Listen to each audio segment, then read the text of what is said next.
Moi, je suis Elsa Fernandez. Je travaille depuis, ça fait à peu près une vingtaine d'années dans le cinéma en Espagne. Donc, cinéma fiction et documentaire. Et entre-temps, enfin, il y a une coupure en France où j'ai repris des études à l'Université Paris-Nanterre, des études notamment en littérature avec Caroline Lepage, voilà, et j'ai pu faire un peu de recherche et goûter un peu à ce monde-là pendant près 5 6 ans, quoi. Voilà. Je suis aussi professeure agrégée d'espagnol et là, je suis en disposition, ce qui me permet de pouvoir continuer à faire du montage. D'accord. Et alors, dans ton parcours, qu'est-ce qui a fait que tu en es arrivé, après tes études de littérature à Nanterre, à intégrer le monde du cinéma et à intégrer le domaine du montage en particulier? Mais en fait, c'est à l'envers. J'étais d'abord monteuse en Espagne, fin des années 90, tout ça. Et à cause de la crise, là, 2008, je suis partie en France, continuer un peu dans le monde du cinéma et de l'audiovisuel. Et j'ai fait une petite césure pour justement reprendre des études et me réalimenter un peu au niveau outils d'analyse, etc. Et c'est là que j'ai rencontré Caroline, les gens du CRIA, que j'ai pu être un peu intégrée à tout ça. Et voilà. Du coup, c'est cool parce que du coup, moi, j'ai ces outils un peu d'analyse. Euh, Enfin, retourne dans le monde du montage un peu renouvelé, quoi, avec une vision un peu renouvelée. Je l'approche d'une façon un peu différente. Voilà. Qu'est-ce qui, dans ton parcours, a été l'étincelle? Qu'est-ce qui t'a éveillé au monde du cinéma? Qu'est-ce qui a fait qu'un jour tu t'es dit, tiens, je voudrais devenir monteuse? Est-ce qu'il y a eu un élément déclencheur? Est-ce que c'est quelque chose qui s'est nourri au fil des années, d'un parcours de jeunesse, d'une cinéphilie particulière? D'où ça vient? Ouais. En fait, le montage, je sais pas, c'est pareil pour tout le monde. Tu y arrives rarement parce que tu as envie. En général, quand tu rêves de cinéma, c'est plutôt. Tu veux être plutôt réalisateur, réalisatrice, comédienne, machin. Donc là, en fait, bon, pour revenir un peu en arrière par rapport à ta question, effectivement, dans ma famille, il y a toujours eu cette cinéphilie, cette passion pour le cinéma. Donc très vite, très jeune, là où tout le monde regardait Pretty Woman et tout ça, moi j'étais genre celle qui regardait 8 et demi de Fellini, tous ces machins, enfin voilà, les grands classiques. La nouvelle vague, moi j'étais un peu, donc du coup, mode rétro.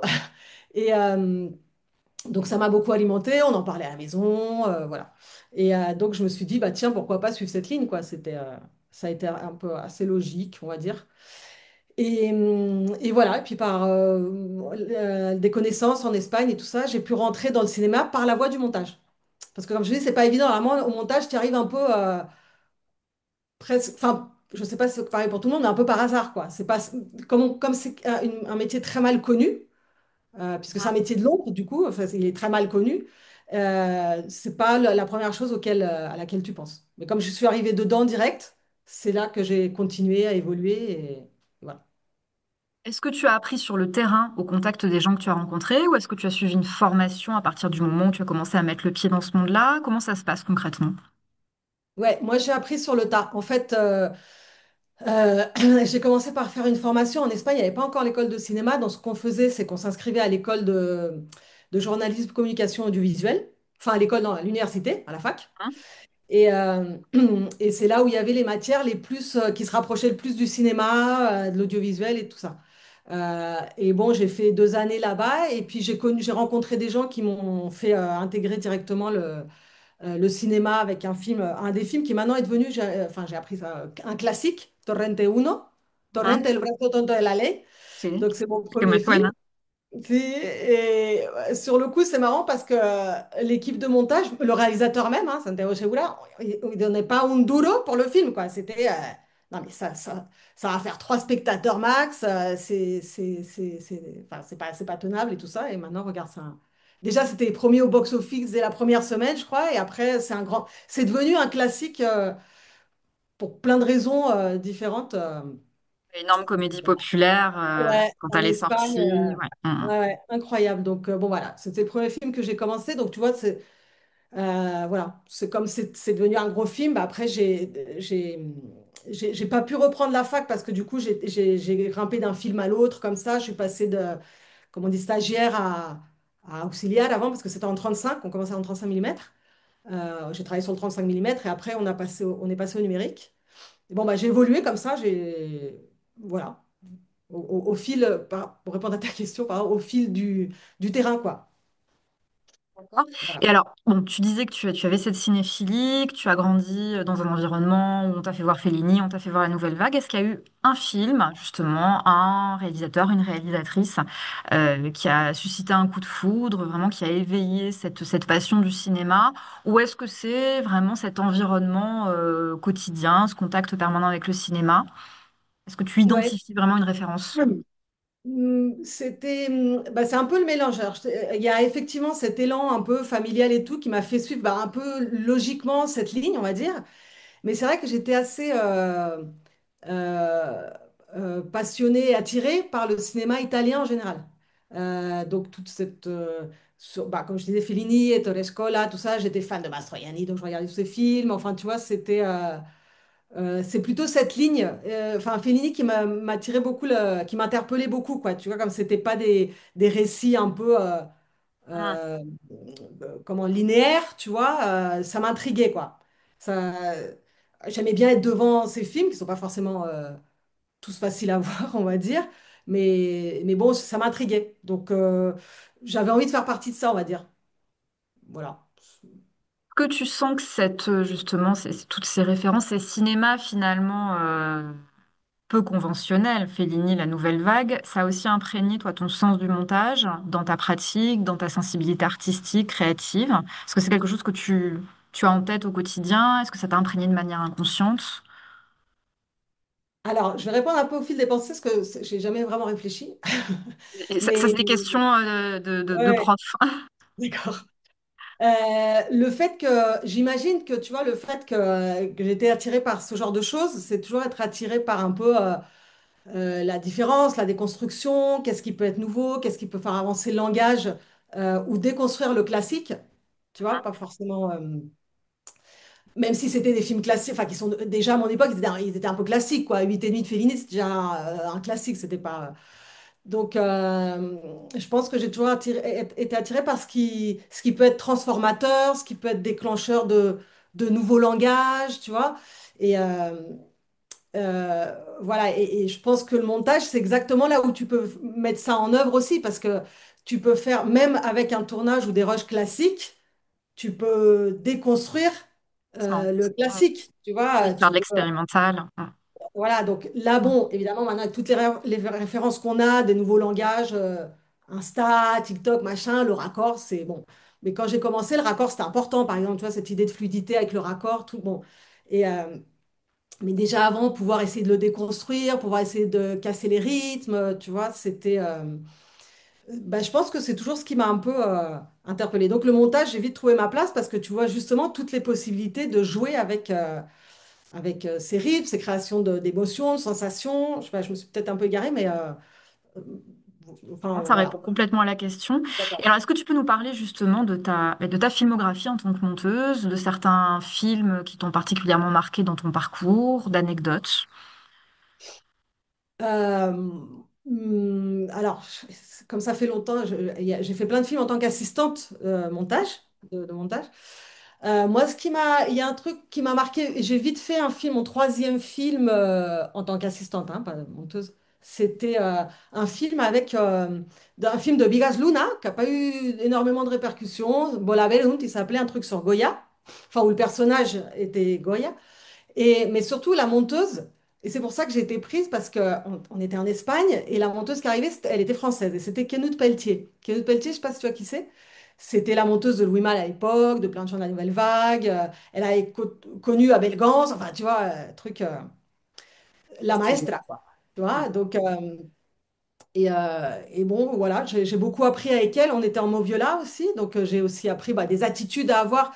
Bon, en Espagne aussi, hein, avec mes chefs en Espagne aussi, des attitudes à avoir déjà professionnelles, tu vois, je sais pas, des respects, je sais pas, des espèces de trucs enfin, hiérarchiques sans être militaire, mais bon, tu vois, l'apprentissage, voilà, comment te dire, une transmission. Euh, j'ai pu, enfin, tu vois, elle m'a transmis des connaissances, elle m'a transmis un savoir-faire, tout ça. Et surtout, j'ai vu, donc c'était quelqu'un avec une autorité professionnelle. J'ai vu comment, et ça, je l'avais pas vu avant, mais je l'ai vu après. Et comment un réalisateur, comment dire, comment l'importance du montage dans le sens où le réalisateur, il arrivait par exemple avec une scène qu'ils avaient mis 3 jours à tourner, donc en 35, à l'époque déjà avec deux caméras ou un truc comme ça. Bon, il y avait des chevaux, c'était tu vois, une fête équestre, un truc de ouf, ça leur avait coûté un bras. Et la monteuse, elle disait non, mais cette séquence, elle essayait de la retourner un peu, elle disait non, mais cette séquence, elle peut pas aller dans le film. Elle n'a pas sa place, quoi. Et, Bigas qui disait, mais si, il faut. Et les producteurs surtout, mais si, il faut la mettre, elle nous a coûté trop d'argent, enfin, c'est pas possible, machin, il faut absolument qu'elle soit dans le film. Et, et, euh, et non, non, c'était pas possible, c'est pas possible. Et puis bon, ils ont quand même essayé parce que le montage, tu dois quand même un peu conforter aussi le réalisateur ou la réalisatrice dans ce qu'elle essaye de faire, ce qu'elle essaye de voir.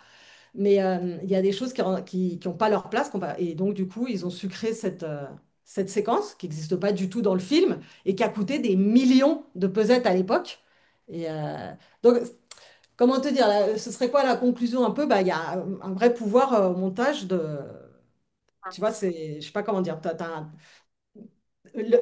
Comment ce qui compte, c'est le film. C'est pas ce que ça t'a coûté, c'est pas que le comédien il veuille ou il veuille pas, c'est pas en tout cas en Europe. Aux États-Unis, je crois qu'à Hollywood ça se passe peut-être autrement, mais en tout cas, c'est vraiment le film qui commande et le monteur, il a, si tu veux, son regard, le regard qu'il apporte justement après ça, il a le devoir de faire ça, quoi, d'exercer un peu cette vision. Et Je sais alors pas. justement, dans les personnalités du cinéma que tu as rencontrées, avec lesquelles tu as collaboré, toi au montage, est-ce qu'il y a tu évoques Bigas Luna par exemple, tu as parlé de Santiago Segura, est-ce qu'il y a des personnes qui t'ont particulièrement marqué pour une raison ou une autre, euh, des échanges qui ont été particulièrement enrichissants pour toi dans ton parcours ou sur un plan plus personnel? Ouais, ouais, il y en a beaucoup, mais alors, j'essaie de. Je vais te raconter peut-être deux trucs. Une première chose, c'est justement avec le premier monteur avec lequel j'avais bossé, donc celui de Santiago Segura, Fidel Collados, c'est le monteur. Tu sais, je suis arrivée, donc je venais un peu de la fac, de mes lectures un peu, tu sais, cinéphile, machin, sur le montage, les Pellicule. Einstein, tu vois, tout le truc. Et donc, je m'assois à côté de lui. Et je lui dis, bon, bah, toi, qu'est-ce que tu fais de tout ça, quoi? Tu vois, Eisenstein, comme ça, comment tu l'appliques et tout. Il me regarde, il me dit, quoi? Non, non, le montage, c'est el cuerpo, lo que te pida el cuerpo, la imagen manda, lo que te pida, tu vois. Et tu te rends compte que finalement, c'est un peu ça. Bon, après, évidemment, ce truc que te pide el cuerpo, tu l'as alimenté, toi, avant. J'imagine que toutes ces connaissances, mais aussi ce que tu regardes, ta cinéphilie, ta sensibilité face à tout, ça alimente lo que el cuerpo te pide, non? Voilà. Et, mais c'est vrai qu'il y a quelque chose, quand tu montes, il y a quelque chose. Après, pour l'avoir pratiqué, je me suis dit, mais c'est vrai, il avait raison, quoi. C'est-à-dire que tu oublies les théories, enfin, tu vois, la théorie, du coup, elle vient après. Tu vois, c'est là où tu dis, mais oui, les théories, mais c'est valable peut-être pour tout. Les théories, ça vient pas avant, ça vient après, peut-être pour t'aider comme outil, mais avant, c'est lo que te pide el cuerpo, non? Mhm. C'est la imagen manda, le matériel manda, et c'est vrai que des fois, tu fais une coupe tu sais pas pourquoi c'est là, mais c'est là, quoi. Enfin, tu vois. Après, tu peux l'expliquer, tu vois, et tu peux la justifier ou l'argumenter, quoi. Donc ça m'a aidé à pas être complètement focus sur une espèce de théorie où, tu vois, ce film, machin, moi, je veux reproduire ça. Non, pose-toi les questions après, argumente après, ce qui est vachement intéressant aussi, parce que ça, tu le fais après, quand tu argumentes ta coupe, parce que le réalisateur, non, là, je couperai pas là, mais si, là, parce que... Donc, il faut que tu aies les arguments, et en général, ils sont valables. C'est pas que juste te lo pide el cuerpo. Mais quand tu montes, tout ce que tu as alimenté, ta première coupe, elle va être faite avec ça, quoi.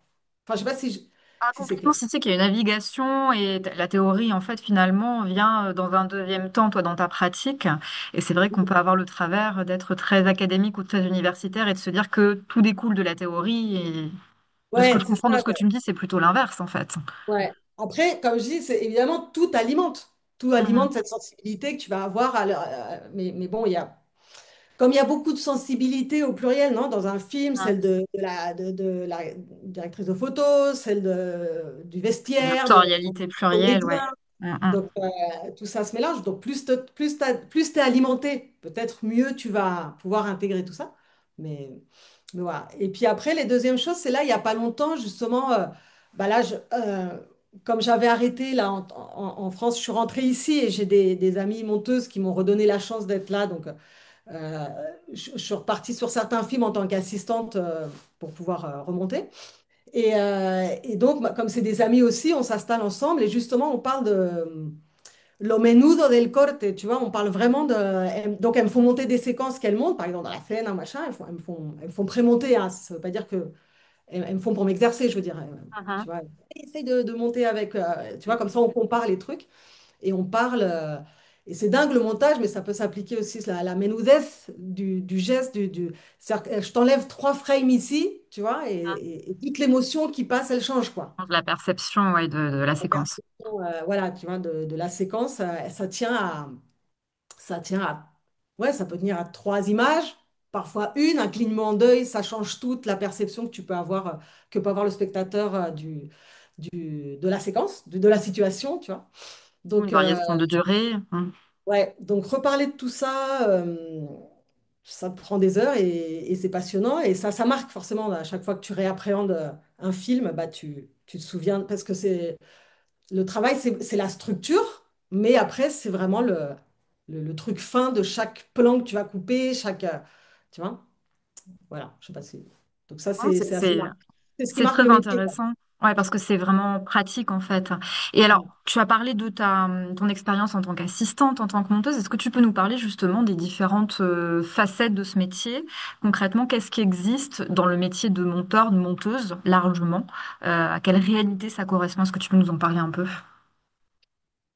Pardon, j'ai pas à quelle réalité ça correspond, dans quel Oui, sens? par exemple, quand tu as été assistante, quelle est la différence dans la pratique avec la fonction de monteur, monteuse à part entière quand tu n'es pas assistante? Voilà, simplement dans la réalité de chacun de ces métiers qui se renvoient tous au montage, en quoi ça consiste?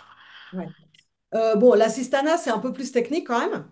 T'es vraiment l'entonnoir entre le tournage et le montage. Donc, tout ce qui va exister après, ça, c'est pas c'est technique, mais il faut être vachement rigoureux parce que tu as tous les processus de post-production après qui dépendent un peu du travail que tu fais, comment tu le fais, comment tu organises le matériel et tout ça. C'est-à-dire qu'après, tu vas avoir le son, les effets spéciaux s'il y en a, la conformation image. Et donc, il ne faut pas que tu te plantes, tout ça, parce que, voilà, ça c'est d'une part. Et après, tu as toute l'organisation pour le monteur ou la monteuse. Donc, l'idée, c'est que il n'y a plus rien à faire parce que tu sais, tu reçois images, son séparés, tu le synchronises et tu organises. Donc l'idée, c'est qu'ils puissent avoir accès à tout le matériel sans oublier un seul plan. Tu vois, il ne faut pas qu'il y ait un plan qui se perde. Donc tu dis non, celui-là, ça ne sert à rien, je ne le mets pas. Il faut vraiment qu'il ait accès à tous les plans. Il faut qu'il connaisse sur le bout des doigts tout ce qui a été tourné. Limite mieux que le réalisateur ou la réalisatrice, souvent. Et toi, c'est un peu, tu dois vraiment veiller à ça, quoi. Tu dois le prévenir. Ou alors, et après, si tu as un œil un peu plus aiguisé, mais c'est le cas de beaucoup d'assistants. Tu peux même voir, dis donc là, j'ai l'impression qu'ils ont oublié. Enfin, il y a un plan qui pourrait. Tu vois, je vois, ils ont fait ce plan-là, ils n'ont pas fait ce genre de plan. Est-ce que donc tu préviens la monteuse ou le monteur pour qu'il vérifie parce que l'idée c'est qu'on commence à monter pendant le tournage. Le deuxième jour du tournage, on commence à monter pour justement s'il y a un problème de ce genre, qu'ils puissent refaire des plans, retourner pour voilà au cas où il y a un problème, tu vois, parce que si tu commençais après quand ils ont plus le décor, c'est fini, tu peux plus y retourner.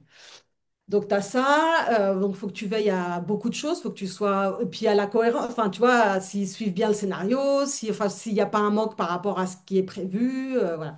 L'idée, c'est que le monteur ou la monteuse, elle n'ait rien à faire que à ouvrir les images et commencer à monter, quoi. Donc, on va dire que c'est bien parce que tu as tout ce côté, donc tu peux avoir ton œil un peu aiguisé, tout ça, mais tu n'as pas cette responsabilité qu'a le monteur de construire le film. Et justement, quand tu es monteuse, c'est vraiment, je faisais le parallèle parce que ça m'arrivait, moi, personnellement, quand j'écrivais, tu vois, des dissertations, quoi, à la fac, tu as toujours un moment, je sais pas si ça t'arrive, où tu as la page blanche, tu te dis, j'y arriverai jamais, comment je vais commencer, ça y est, ils vont découvrir que je suis une impo... Enfin, tu vois, qu'en fait, je sais rien faire. Voilà. Syndrome de Et l'imposteur. ouais, que t'as un imposteur, tu vois. Et donc, le montage, c'est un peu comme ça, je le compare. Parce que, ok, t'as le matos et tout, mais à un moment, t'as ta timeline, t'as ta page blanche, on va dire. Ça, en plus, il le disait il n'y a pas longtemps dans une réunion de monteurs qu'on a eu, il le rappelait ça. Et j'étais contente de savoir que ça arrivait à tous les autres monteurs, notamment des pontes, tu vois. Et il disait la même chose, que d'un coup, tu es face à la page blanche, à la panique, tu vois. Par quel plan je commence? Mais c'est un peu comme ton plan de dissert. Quel est mon grand un? Tu Oui. vois? Et pourquoi celui-là et pas l'autre? Et tout le déroulement va dépendre de ce que tu choisis dans ton grand 1, par exemple. Mhm. Tu vois, enfin, je sais pas, non, enfin, moi, je faisais cette comparaison. J'avais le même blocage, le même. Tu sais, quand tu es prise, là, tu as l'estomac comme une boule parce que tu sais plus. Et ben, le montage, c'est vachement comparable. Je trouve que tu es, vachement face à ça. Tu as un lienzo blanco, un blanco, et tout va dépendre du premier plan que tu vas monter. Alors, lequel tu montes en premier. Alors, des fois, c'est facile. Il y a des indications. Enfin, tu peux commencer par le classique. OK, je vais commencer par le plan général, on va dire. Et je vais dérouler. Mais pourquoi faire ça et pas autre chose? Et bon, bah, faut commencer à aligner. Et puis après, bon, bah, ça vient, quoi. Donc, donc quand tu es monteur, voilà. Enfin, tu te confrontes à un peu, bah, je sais pas, moi, je comparais ça quand j'écrivais de temps en temps des trucs, j'avais le même effet, quoi. Ça me faisait les mêmes sensations.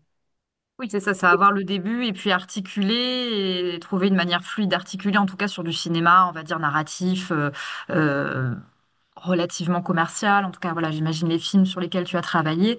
Oui, il y a ce souci-là de la cohésion et comment est-ce qu'on la construit, cette cohésion. Et est-ce que tu as Ouais. le sentiment, justement, d'être influencé par les films que tu as vus, que tu as aimés, qui t'ont imprégné bah, voilà, au cours de tout ton parcours, hein, de ta vie de spectatrice, et notamment ce qui m'intéresserait, puisque dans cette chaîne, on met en avant les cinémas hispaniques, est-ce que tu as des réalisateurs, réalisatrices de référence en Espagne ou dans les pays de langue espagnole? Alors, tu es influencé, moi, je dirais, enfin, personnellement, ce qui m'arrive, c'est que je pense pas que directement. Et comme je disais tout à l'heure, c'est une espèce t'es alimenté par tout ce que tu vois tout le temps. Donc, si tu es quelqu'un qui va voir plus du cinéma, on va dire, appelé d'auteur, tu vas être influencé par ce genre de rythme, ce genre d'esthétique, ce genre tu vois, de montage. Donc ça, c'est comme un bagage, quoi. C'est comme le bagage que tu as. Mais quand tu appréhendes le film, comme des fois, il te donne lui-même son rythme et tout ça, bon, bah, tu vois, c'est comme si c'est pas une influence concrète, quoi. À moins que tu ailles chercher, tu bloques un peu sur une scène, tu vas voir des références, tu vas dire, bon, bah, je vais voir ce type de machin, je vais voir comment il résout sur le moment, et voilà. Mais c'est plutôt une invitation. Et moi, ce qui me marque dernièrement, c'est plus les films latino-américain, plus la Hein. cinématographie latino-américaine, notamment, j'aime beaucoup ce que fait, alors ce que faisait, ça fait longtemps que les derniers films, je ne les ai pas vus, Pablo Larraín. Hein. Et je sais pas, j'ai l'impression qu'il y a vraiment du nouveau, il y a vraiment du genuino, tu vois, c'est pas l'imitation, en tout cas, c'est pas que de l'imitation des cinémas plus commerciaux, chose que en Espagne, je trouve qu'il y a un peu plus. Mhm. Pas que, hein, il y a des Ouais. propositions intéressantes. De Sorogoyen, par exemple, je trouve que c'est quelqu'un de très intéressant. Je suis sûre qu'après, je vais regretter. Je vais dire, j'aurais dû parler. Notamment, il y a beaucoup de femmes qui sortent, mais là, tout de suite, ça va en revenir. Mais sinon, en Amérique latine, je trouve qu'il se passe des choses très intéressantes au niveau de cinéma. Et ouais, je sais pas, ils intègrent beaucoup je trouve, de formules de cinématographie. Ils la font très locale, on va dire, très de leur histoire. Enfin, ils intègrent beaucoup leur propre histoire, leur personnalité dedans. Et je trouve que il y a des propositions très, très intéressantes. Et tu vois, ça, par exemple, ça peut m'influencer dans le genre de rythme, comment, d'effets qu'ils osent, tu vois, de montage qu'ils osent, voilà, de casser des choses d'énormes. Mais casser des normes, dernièrement, je sais pas si ça veut dire quelque chose, parce que maintenant, l'audiovisuel, il est tellement, tu vois, tu peux faire presque todo vale, quoi. Tu vois? Oui, les Après, normes faut... sont éclatées, ouais, ouais, dans Ouais, différentes directions, tout à fait, ouais. ouais, donc moi, on l'a remarqué, hein, tu vois, on remarque que maintenant, on monte un peu plus rapidement, on n'hésite pas à casser, à faire les jump cuts. Bon, bah, là, non, c'est plus une innovation. Tu vois, après, il faut savoir bien les utiliser et quand les utiliser et les doser, tu vois, mais bon. Donc, euh, donc voilà, je pense que il y a beaucoup de cinématographie comme ça en Amérique latine qui allie et l'esthétique et le fond, enfin le fond, de Mhm. comment, enfin le comment accompagne bien enfin ouais, je sais pas, à travers du comment ils expriment beaucoup de choses. Voilà, ça m'intéresse beaucoup.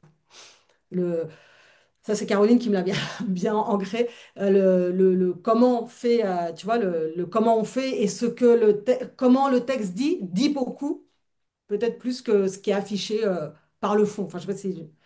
Et Oui, ça, et je complètement. trouve que Ce qui est implicite, ce qui n'est pas dit explicitement, montré voilà, explicitement. voilà, exactement. Et je trouvais que la Reine, il le faisait très bien. Pas que lui, mais entre autres, quoi. Et donc, ça Mhm. m'intéressait beaucoup, ce genre de proposition. Ouais.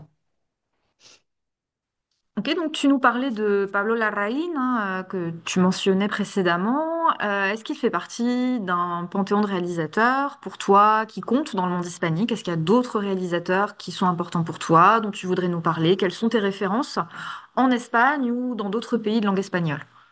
Ouais. Oui, je parlais de La Reine parce que La Reine, ça me semble un cinéaste qui fait des propositions bon, bah, intéressantes pour parler de son histoire, donc quelque chose quelque part de très local. Et qui utilise enfin j'aime bien la façon dont tu utilises le cinéma parce qu'il mélange les genres, il utilise beaucoup, on va dire, les éléments narratifs pour raconter, quoi, pour donner des significations, pour signifier. C'est pas que même quand il fait des biopics, il fait d'autres choses derrière, quoi. Quand je parlais du film Emma, je pense au film Emma où je trouve qu'il y a beaucoup justement de mélange de beaucoup de choses qui manient d'éléments fictionnels, on va dire, qui manient pour pour créer un discours un peu général, sans que ce soit, on va dire, le discours explicite. Voilà, je sais pas comment. Il manie beaucoup la structure, les formes cinématographiques, la narrativité, etc., pour, euh, pour nous toucher, pour nous parler, pour nous donner plusieurs discours qui s'entremêlent. Et ça, je trouve ça très intéressant dans le cinéma. Et en Espagne, il y a aussi des propositions comme ça. Je pense beaucoup à Sorogoyen, quelqu'un comme Sorogoyen aussi. J'aime beaucoup comment il manie ce genre d'éléments. Il y a aussi une femme que j'ai vue qui a fait un film qui s'appelle Nina, qui est passé un peu inaperçu. Ah ouais, bah c'est cool que tu as entendu parler parce que moi j'ai beaucoup aimé. Alors qu'ici, c'est passé inaperçu bizarrement, de Andrea Jaurrieta, je crois qu'elle s'appelle. Absolument, ouais, ouais. Et pareil, alors il y a peut-être des trucs, peut-être, je sais pas d'ailleurs, un petit peu naïfs dans ce qu'elle fait, mais je trouve que c'est pareil, elle mêle les éléments, elle utilise vraiment tout le potentiel des éléments narratifs pour créer quelque chose qui n'est pas forcément celui qu'on voit explicitement aussi, mais elle crée beaucoup de choses derrière. Non, avec toutes ces images un peu. Il y a des choses qui rappellent la Lolita, c'est un peu la vengeance quelque part de la Lolita. Il y a bon, ce truc du petit chaperon rouge un peu à chaque fois, non? Elle a les trucs rouges, tout ça. Donc elle ramène un peu, bon, un peu le truc du western. Elle mélange des genres, elle joue beaucoup avec tous ces éléments. Et moi, et ça, je trouve je trouve que c'est des propositions assez intéressantes. Voilà, c'est un peu ce genre de cinéma, on va dire, qui m'inspire, que j'aime bien regarder parce que je trouve à chaque fois, ça fait des propositions nouvelles. Voilà, ça Mhm. s'inscrit dans toute une continuité en même temps, mais en même temps, ça fait avancer, je trouve, le langage cinématographique. Donc ça, je trouve que c'est très intéressant. Voilà. Oui, ce que je trouve intéressant avec ce film, Nina, pour rebondir sur ce dernier titre, c'est aussi que c'est une voix féminine, la réalisatrice, et c'est aussi un Voilà. personnage féminin dans le cadre du genre criminel. Alors criminel, mais hybridé, effectivement, avec certains codes de western. Et finalement, au cinéma, c'est pas si courant. On a encore un univers qui est plutôt masculin. Il y a les séries par ailleurs, mais c'est encore autre chose. Mais du côté du cinéma, je l'ai trouvé intéressant pour ça, parce qu'on a une héroïne vengeresse dans le cadre d'un film qui joue sur des codes de genre criminel. Voilà, simplement Ouais, pour c'est rebondir ça, sur ce que tu disais. mais juste pour peut-être, c'était ce qui m'a trouvé, ce que j'ai trouvé intéressant, toi, moi, ce que j'ai vu, mais après, c'est peut-être pas, je pense, tu sais, toutes les références au chaperon rouge, là, enfin, tu vois, les trucs rouges et tout ça, ça ramène, enfin, ça réécrit d'une autre façon, tu sais, ça réécrit aussi les contes, enfin, ça remet justement du point de vue des femmes, parce qu'elle est réalisatrice, parce que c'est le personnage, etc., ça vient resignifier aussi peut-être tout ce récit, non, qu'on a eu Mhm. jusqu'à présent, toute la façon de raconter, de mettre en avant les personnages. Et donc voilà, et ça me paraît super intéressant. Tu vois, si on fait de l'intertexte comme ça, on remonte, tout ce Mhm. que ça réécrit, bah, c'est ça qui me paraît intéressant. Et pour revenir aussi à la Reine et tout ça, je pense que à travers de ce qu'il fait, il réécrit aussi des choses. Il dit pas seulement ce que le film est en train de dire, mais il s'inscrit dans, il s'inscrit dans des lignées qui font que il resignifie des choses, il les réécrit en fonction de ce qui a été fait avant. Et moi, tout ça, ça m'intéresse beaucoup. Enfin, je dois dire que c'est Caroline qui m'avait initié à ça et ça a fait un clic chez moi. Et du coup, je vois maintenant, j'ai beaucoup cette perspective quand je regarde des œuvres de fiction en général, ou que je lise, ou avec le cinéma, ou la littérature, ou quoi que ce soit. Et voilà, je pense que ça, c'est des gens qui le font et je trouve que c'est fort comme proposition. Voilà. Mhm. Et alors, une question plus large, par rapport à ta pratique professionnelle, justement, comment ça se passe quand on travaille avec un réalisateur, quand on est monteur, monteuse? Est-ce que c'est toujours fluide?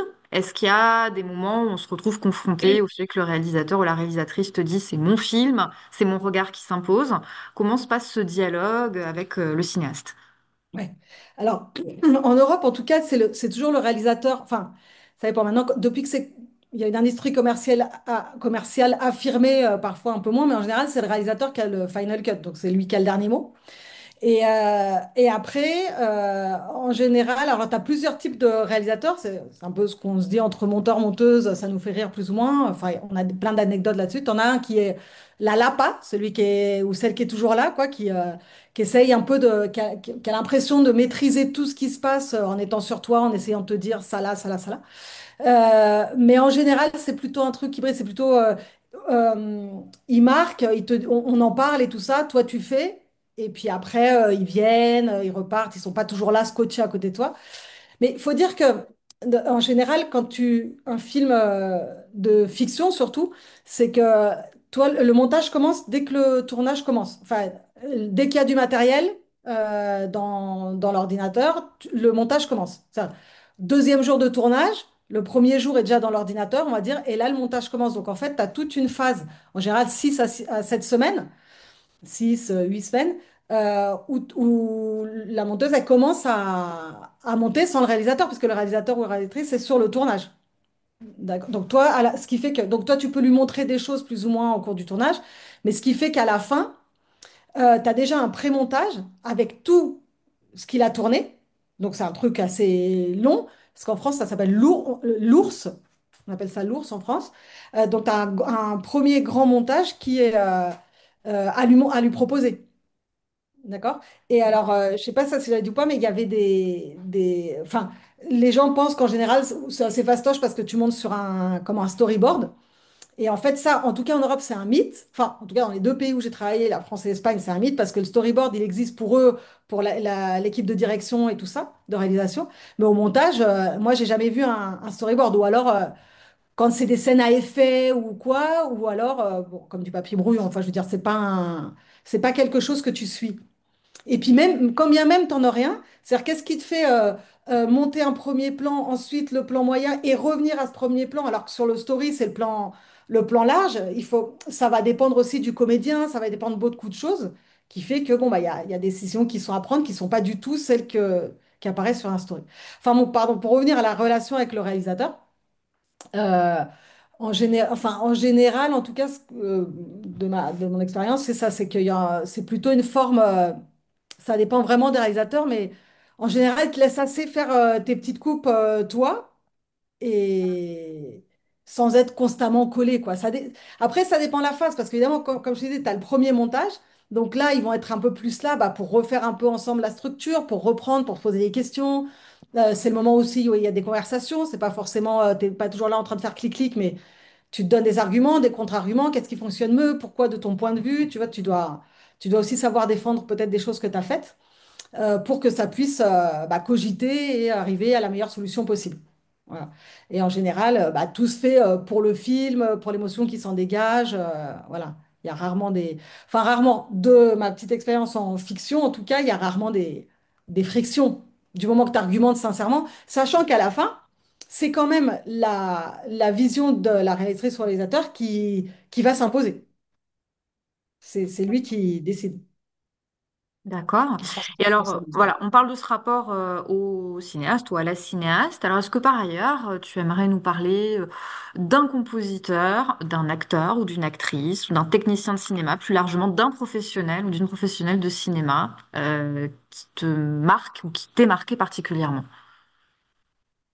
Question ouverte. Euh, Ah ouais, dans ma carrière, tu veux dire, ou en général Dans ton goût personnel, en tant que spectatrice, en tant que professionnelle aussi, peut-être des personnes avec qui tu as collaboré. Vraiment là, une question ouverte. Est-ce qu'il y a quelqu'un que tu voudrais mettre en avant, dont tu voudrais nous parler?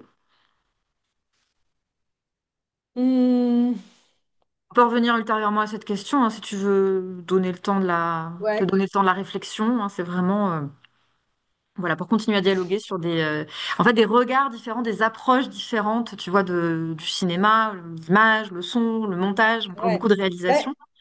ouais, je vais te parler d'un truc qui m'a marqué. Enfin, un truc qui m'a intéressé dernièrement, là, c'était il y a 2 semaines à peu près, je suis allée voir le film de Fernando Colomo, donc quand même Mhm, un réalisateur qui a plutôt de l'expérience, un peu un vieux de la vieille.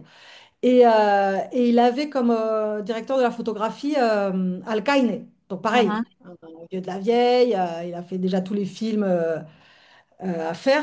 Et en fait, ils ont fait un film, Las Delicias del Jardín. mhm, Ils ont fait, et en fait, ils nous racontent, enfin, ils ont fait tout ce film, ils l'ont tourné au téléphone portable. Alors, j'ai appris il y a quelques jours que c'était, alors je sais pas si on peut dire la marque. Ils ont fait, ils ont tourné au Xiaomi parce que ça a des lentes Leica, des optiques Leica. Donc, ils mhm, ont choisi ça. Ils l'ont fait pas comme un truc qu'ils voulaient faire, mais parce qu'ils avaient plus d'argent. Enfin, il y avait plus, il y avait pas le budget escompté. Donc, Colombo a dit à Alcaine, bon, bah, on fait plus le film, laisse tomber, on arrête tout. Et Alcaine lui a dit, si, si, on va le faire au téléphone portable, en fait. Et ils ont fait une installation avec plusieurs téléphones pour tourner. Et ça m'a marqué parce que je trouve ça, pour justement des vieux de la vieille, tu vois, t'aurais pu avoir l'impression qu'ils sont plus classiques dans leur conception et tout ça. Ils ont fait un truc en fait super moderne et super frais. Moi, je pense que j'ai aimé. Le film est pas mal. Ouais, plus j'y pense, plus je pense que j'ai aimé le film. Mais surtout cette proposition, tu vois, de comment utiliser la technologie qu'il y a maintenant, quoi en faire par rapport aux émotions aussi que tu peux transmettre, aux films que tu peux raconter, etc., à l'histoire que tu peux raconter. Euh, ça m'a laissé un peu, je sais pas pourquoi, j'étais impressionnée par la démarche de la part de ces gens-là, tu vois. Et le fait qu'ils osent le faire et qu'ils le fassent pas mal et qu'ils aient... Voilà, de ça m'a interpellée dernièrement. Je sais d'accord. pas, voilà, c'est quelque chose qui m'a...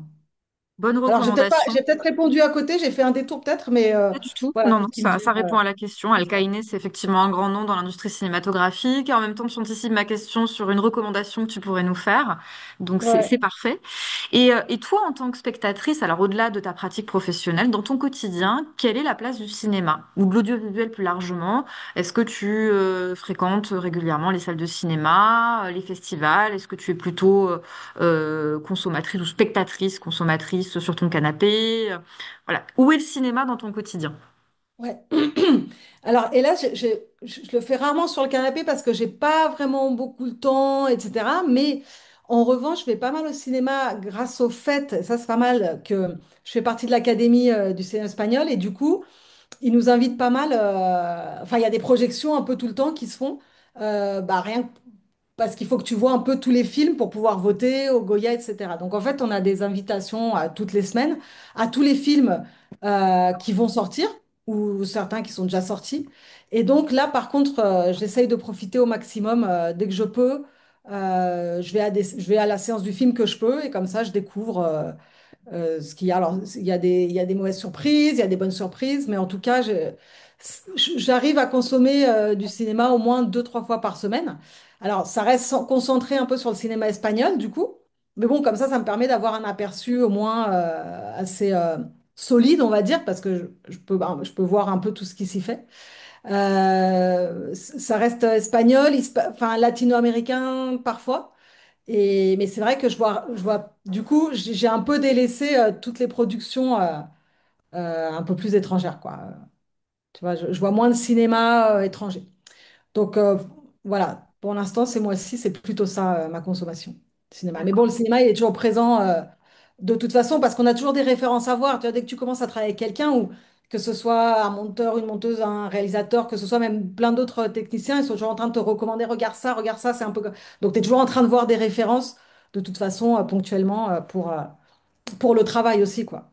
Oui, puis tu tires différents fils ensuite, hein. Ça se Ouais, déroule. Ouais. c'est exactement ça. Tu passes de l'un à l'autre, tu reviens sur des classiques, enfin, tu vois, ça... Ouais. Et alors justement, est-ce que tu te souviens du dernier film espagnol ou hispanique plus largement que tu aies vu? Oui, alors, attends, c'est le dernier en date. Eh ben, ça devait être Las Delicias del Jardín, donc je vais te parler de celui d'avant. Euh, j'ai vu bah, deux films qui m'ont marqué beaucoup, deux films espagnols. Euh, Tardes de Soledad, Mhm. pour commencer, qui m'a assez impressionné, qui m'a assez scotché, je dois dire. Parce que pareil, bah, c'est... oui, alors il y a la tauromachie qui est au centre du film en apparence, mais moi je trouve qu'on l'oublie assez vite. C'est juste enfin, par le dispositif du son, de comment c'est filmé, de quoi ça parle en fait. Tu, tu, tu vois et tu pars sur autre chose. Donc j'ai trouvé ça comme, j'ai trouvé vraiment, ouais, j'étais assez impressionnée par ce film. Je suis sortie un peu bousculée, mais pas par le fait que ce soit de la tauromachie mais par voilà comment ça raconte, ce que ça peut raconter en si peu de. Il se passe, je sais pas si tu l'as vu. Si, si, si. Tu l'as vu? Il se Mhm. passe pas, on peut pas dire qu'il se passe grand-chose, tu vois. C'est 2 heures où il se Mhm. passe apparemment pas grand-chose. Et pourtant, ça parle de la menudez, non? D'un geste au travail. Enfin, moi, je l'ai pris comme ça. Après, je pense que tu peux le prendre. Donc, tu observes quelqu'un, en fait, on va dire, au travail. Enfin, dans son quotidien, dans son élément, dans son... Et je trouve que tu restes, et je trouve que tu es scotché par ça et tu mets en relation des choses du coup de ta vie euh, à travers de ça. Je sais pas, j'ai trouvé ça assez bon, ouais. En oubliant en même temps et sans l'oublier vraiment, enfin que c'est le taureau et le taureau, quoi. Donc c'est pour ça que j'ai trouvé ça c'est ça, encore une fois, il l'utilise peut-être plus comme un élément narratif fort, porteur de plein de tensions et de plein de possibilités, que en soi, en tant seulement que Torero et Taureau, quoi. Oui, Enfin, oui, évidemment, il convoque cette histoire, mais tu vois, pour moi, en tout cas, il se passe d'autres choses, quoi. oui, ça signifie plein d'autres choses, même alors, de manière générale. Dans plusieurs films, en tout cas du cinéma espagnol contemporain, la tauromachie est utilisée comme une matière, mais à laquelle les cinéastes, ou dans laquelle les cinéastes injectent des sens, des significations différentes. Oui, de toute façon, ouais, ouais, bien sûr. Et là, je pense que tu restes plus bizarrement avec l'humain, même si on peut penser ce qu'on veut de la Terre mais tu restes plus aussi ouais, avec ça, avec l'humain face à tout ça. Mais donc, je pense que tu peux être vite. C'est facilement comparable à ce qui peut t'arriver toi dans ton travail. Enfin, des sensations dans ton travail, quoi. Parce que le mec, en fait, il est dans son boulot, quoi. Enfin, je sais pas, faudrait en parler long. Je pense que c'est un film sur lequel il faut vraiment parler longuement parce que il y a plein de fils à tirer. Et après, euh, et après, j'ai été marquée beaucoup par Sirat. Ouais. Il est déjà sorti en France, etc. Et j'ai beaucoup été, je l'ai vu plus ou moins récemment et j'ai beaucoup, beaucoup été marquée par ce film. Donc je sais pas, je sais qu'il est très polémique aussi, etc. Mais moi, je pense que c'est un très bon film. Pareil, avec plein de fils à tirer, plein de mélanges de choses narrativement intéressantes et porteuses de sens à la fin, quoi. Moi, ouais, très impressionnée par ce film. Donc ça anticipe d'une certaine manière la dernière question que je voulais te poser. Une recommandation à nous faire côté cinéma hispanique, un film qu'il faut absolument qu'on voit, récent, moins récent. Outre toutes les références que tu nous as données, est-ce qu'il y en a un que tu veux mettre particulièrement en lumière pour clôturer l'entretien? Ouais, bah je sais pas quelle possibilité d'y avoir des films comme ça. Moi, je recommanderais par exemple des films comme Nina, quoi, des petits films comme ça enfin des petits, je sais pas, mais en tout cas, ils passent inaperçus. Et pourtant, je trouve c'est des propositions, enfin, qui mériteraient d'être vraiment, pour moi, vraiment destacadas, non? Ça, vraiment en haut du panier, étudiées, tu vois, voilà. Euh, Par exemple, bien plus intéressante que, pour moi, hein, que ceux qui ont gagné la dernière édition des Goya. Tu vois, il y a plus à sortir, à mon avis, de quelque chose comme Nina que de La Infiltrada del 47, même s'il y a beaucoup de choses à sortir de ces films, mais pas comme dans Nina. Bref. Et évidemment, comme tu disais, ce dont j'ai parlé, El Jardín de las Delicias, je pense que c'est une proposition très fraîche et surprenante. Donc ça, je pense qu'il faut vraiment... voilà, je pense que ça nous sort un peu des schémas habituels et ça nous fait aller de l'avant. Silat, pour ceux qui n'ont pas encore vu, je pense que c'est nécessaire. C'est des films qu'il faut voir, quoi. Moi, je le mets en relation vachement avec Anatomie d'une chute. Tu vois, pour moi, ça fait du cinéma. On peut tirer même des fils un peu du même genre, etc. Donc, je pense que c'est des films hitos qu'il faut voir là. Je pense qu'on est face à un hito, je Mhm. pense, avec Anatomie d'une chute. Et pour moi, Tardes de Soledad, je pense que c'est un film à voir. C'est un Un film à grand voir. merci pour toutes tes recommandations. Merci pour ton partage d'expérience et pour ce regard à la fois théorique et pratique, hein, qui est très riche et qui nous donne envie de voir et de revoir plein de films. Merci à toi, Elsa. Bah, merci à toi, merci beaucoup Diane. À bientôt. Salut.